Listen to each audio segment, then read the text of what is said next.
హైదరాబాద్లో ఒక్కలకన్నా ఇందిరమ్మ ఇల్లు వచ్చిందా?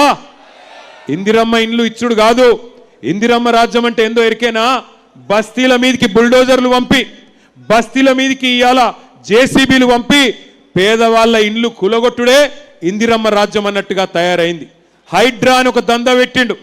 హైడ్రా అనే దంద పెట్టి ఇవాళ హైడ్రాకు ఓన్లీ గరీబోళ్ళే తేరగ దొరికిండ్రు. గరీబోళ్ళ ఇండ్లు ఇష్టం వచ్చినట్టు కూలగొడతా ఉన్నాడు. నేను చెప్పుడు కాదు, 2 ఏళ్ల 1000 ఇండ్లు రేవంత్ రెడ్డి ఎట్లా కూలగొట్టిండో ఒక్కసారి ఈ వీడియోలలో చూపెడతా, మీరు చూడాలని చెప్పి నేను కోరుతా ఉన్నా. హైడ్రా వీడియో వేయాలని చెప్పి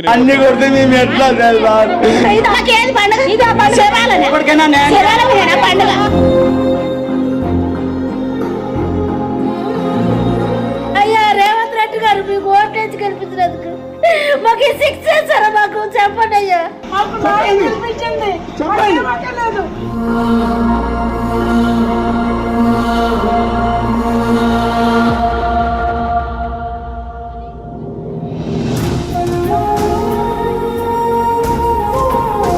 ఇల్లు ఎవరు కూలగొట్టినానా? రేవంత్ సార్ కూలగొట్టారు. అప్పుడు మేము ఏడుస్తూ కూడా వదిలేరు. నేను మా ఇల్లు కూలగొడితే అప్పుడు బుక్స్ అన్ని పోయినాయి అన్న. ఎంత బాధపడ్డామో దేవుడా, ఎక్కడున్నావా తల్లి కదమ్మా తల్లి కదా.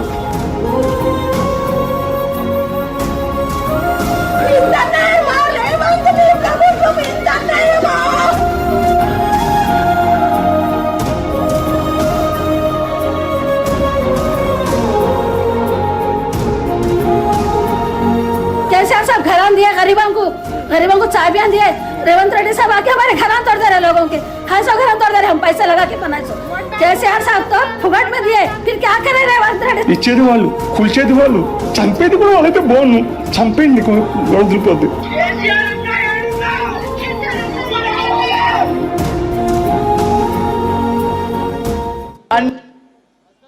ఇది ఒక్క హైదరాబాద్లో ఒక్క బస్తీ కాదు, ఇలా అన్ని బస్తీలకు కూడా నేను ఒకటే విజ్ఞప్తి చేస్తూ ఉన్నా.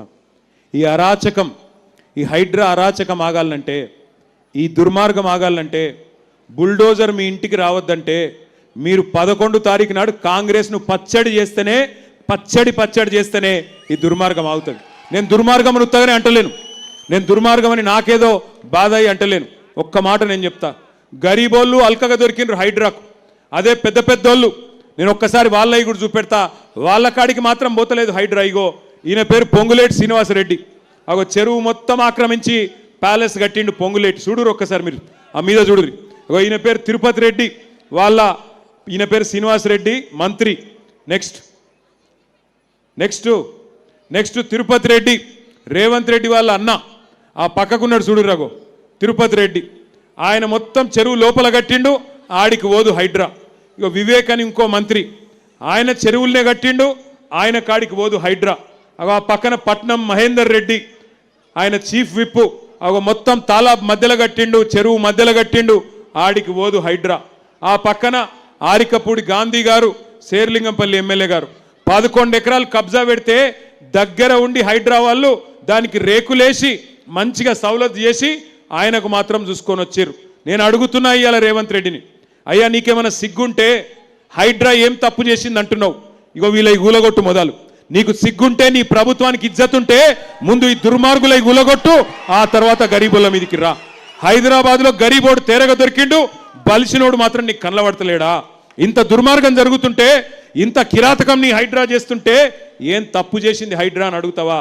ఇలా హైడ్రాని అడ్డం పెట్టుకొని బ్లాక్మెయిల్ చేసుకుంటా, బిల్డర్ల దగ్గర పైసలు గుంజుకుంటా, ల్యాండ్ యజమానుల దగ్గర పైసలు గుంజుకుంటా ఢిల్లీకి మూటలు పంపుతున్నాడు రేవంత్ రెడ్డి తప్ప హైడ్రాతోని లాభపడ్డాడు ఒక్క మనిషి కూడా లేడు. అందుకే నేను అనేది, ఈ పోటీ 11 తారీఖు నాడు జరుగుతున్నది, కారుకు బుల్డోజర్కు మధ్యన జరుగుతుంది. మీరు కత్తి మాకిచ్చి యుద్ధం మమ్మల్ని చేయమంటే యుద్ధం మేము చేస్తాం, బుల్డోజర్ల కడ్డం పోతాం. కానీ కత్తి ఇంకొకరికిచ్చి యుద్ధం నువ్వు చేయి బిడ్డ అంటే మాకు చెయ్యరాదు. ఎందుకంటే ఇప్పుడే మీరు చూసిన ఒక తమ్ముడు అడుగుతున్నాడు, కేసీఆర్ అన్నా ఎక్కడున్నావు అని అడుగుతున్నాడు. బిల్డోజర్ వస్తే నేను అడుగుతున్నా, యుద్ధమేమో కేసీఆర్ అన్నని చేయమంటారు, మరి తల్వారేమో రేవంత్ రెడ్డికి ఇచ్చి తల నరుకుమన్నారు, వాడు నరుకుతున్నాడు, ఏం చేయాలి మేము అని నేను అంటున్నా. ఇవాళ మరి 2 ఏళ్ల ఈ అరాచకానికి రెండేళ్ల ఈ విధ్వంసానికి, రెండేళ్ల ఈ సంక్షోభానికి కారణమైన కాంగ్రెస్ పార్టీకి బుద్ధి చెబుదామా వద్దా ఆలోచించండి. అయినా ఈ ముఖ్యమంత్రి ఏమన్నా ముఖ్యమంత్రి లెక్కున్నాడా? ఏం మాటలు మాట్లాడతాడు ఆయన? నాకు తెలియక అడుగుతా. మొన్న చెప్తున్నాడు, మా తమ్ముళ్ళు చెప్పాలి, ఆయన మంత్రి చేసిండు అజారుద్దీన్ని. మన దెబ్బకు అజారుద్దీన్ బైసాబ్ను మంత్రి చేసిండు. చేసినాక చెప్తున్నాడు, మొన్న మీటింగ్లో వెంగళరావు నగర్లో నేను చూసిన, అజారుద్దీన్ అట వరల్డ్ కప్ తెచ్చిండట. ఇక ఏం చెప్పాలి? రేవంత్ రెడ్డి మాటలలో నిజాయితీ ఎంత ఉంటుందంటే నేతి బీరకాయల నెయ్యి ఎంత ఉంటుందో రేవంత్ రెడ్డి మాటలలో నిజాయితీ కూడా గట్లే ఉంటుంది. ఒక అజరుద్దీన్ ముచ్చట్నే కాదు, ఇటువంటి ముఖ్యమంత్రి బహుశా దేశంలో ఎవరు లేరు. చాలా విచిత్రమైన మాటలు మాట్లాడతాడు ఈయన. నేను ఒక 2-3 చూపెడతా మీకు ఆయన మాటలు, భయం అవుతుంది మీది మీకు గిసుంటోడా అని చెప్పి. జరగా రేవంత్ రెడ్డి మాటలు పెట్టవా జర ఒక్కసారి వినిపించాలి అందరికి మనలోకి. 84లో ఇది కాదు ఇంకో తిరిమొరి మాటలు మాట్లాడింది పెట్టి ఇది మళ్ళీ చూపెడతాం. ఇంకా తిరిమొరి మాటలు మాట్లాడింది ఇంకోటి ఉంటుంది, అది పెట్టు. అంటే ఎంత అన్యాయం అంటే, ఎంత గమ్మత్ అంటే, విప్రో ఇన్ఫోసిస్ CEO ఎవరు అని అడుగుతున్నాడు. ఒకసారి మీకు చూపెడతా, ఇప్పుడే మీరు చూడుర్రి. గా వీడియో ఒకటి చూపెడతా నీకు. అట్లాగే ఇంకొక మాట కూడా నేను మీకు విజ్ఞప్తి చేస్తా ఉన్నా. ఈ ముఖ్యమంత్రి గారు పోనీ 6 గ్యారంటీల విషయంలో ఫెయిల్ అయిండు, అందరికి ఎరికే. కేవలం ఒకటే ఎత్తుకున్నాడు ఆయన. 2 ఏళ్ల నుంచి టైంపాస్ కార్యక్రమం పెట్టుకున్నాడు. కేసీఆర్ గారిని తిట్టాలే, ఆ పూట గడపాలి. కేసీఆర్ గారి మీద కేసు పెడుతున్నా అని చెప్పాలి, ఓ పూట గడపాలి. ఒకరోజు ఫోన్ ట్యాపింగ్ అనాలి, ఒకరోజు కాళేశ్వరం అనాలి, ఒకరోజు ఫార్ములా కేసు అనాలి. టైంపాస్ చేయాలి, ప్రజల దృష్టి మరల్చాలనే చిల్లర ఆలోచనలు తప్ప ఒక్కటంటే ఒక్క హామీ ఇప్పటి వరకు అమలు చేయలే. ఏమన్నా మాట్లాడితే ఒకటే చెప్తాడు, ఫ్రీ బస్సు చేసినా అంటాడు. నేను అడుగుతున్నా మా ఆడబిడ్డల్ని, ఫ్రీ బస్సు బాగుందా అమ్మా? బాగుందా తల్లి? ఫ్రీ బస్సు కథ ఏంటంటే మహిళలకేమో ఫ్రీ అట, కానీ మీ ఇంట్లో ఉండే మగవాళ్ళకు డబుల్ టికెట్ అట. మీ ఇంట్లో ఉండే పిల్లలకు 25% బస్ ఛార్జీలు పెంచిరట, బస్ పాస్. ఇక అదేం ఫ్రీ పాడైంది? కుడి చేత్తో ఇచ్చుడు, ఎడమ చేత్తో మళ్ళీ గుంజుకున్నాడు. అది ఎట్లా ఫ్రీ అవుతుంది? అట్లాగే ఒక్క గ్యారంటీ అన్న అమలు చేసిండా? ఇవాళ మరి ఓట్లు అడిగేతందుకు రేవంత్ రెడ్డి గారు నేను అడుగుతున్నా, మేము 10 ఏళ్ళు ఏం చేసినామో చెప్పి ఓట్లు అడుగుతున్నాం. 10 ఏళ్ళు ఏం చేసినామో, ఎన్ని కేసీఆర్ కిట్లు ఇచ్చినాం, ఎన్ని లగ్గాలు చేసినాం, కళ్యాణ లక్ష్మి షాదీ ముబారక్ పేరు మీద జూబిలీ హిల్స్లో ఎట్లా 4000 డబుల్ బెడ్రూమ్ ఇల్లు ఇచ్చుకున్నాం, హైదరాబాద్లో 1,00,000 డబుల్ బెడ్రూమ్ ఇల్లు ఎట్లా కట్టినాం, ఇవన్నీ చెప్పి ఓట్లు అడుగుతున్నాం.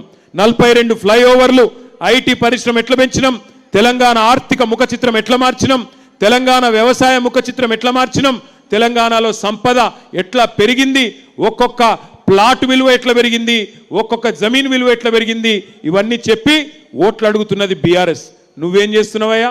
ఏమంటున్నాడు మొన్న మీ కాడికొచ్చి, మీరు నాకు ఓటేయకపోతే రేషన్ కార్డులు రద్దు చేస్తా, నువ్వు నాకు ఓటేయకపోతే తెల్ల సన్న బియ్యం రద్దు చేస్తా. నేను అడుగుతున్నా రేవంత్ రెడ్డిని, వెంగళరావు నగర్ డివిజన్ నుంచి అడుగుతున్నా, నీ అయ్య సొమ్మ నీ అత్త సొమ్మ ఎవరు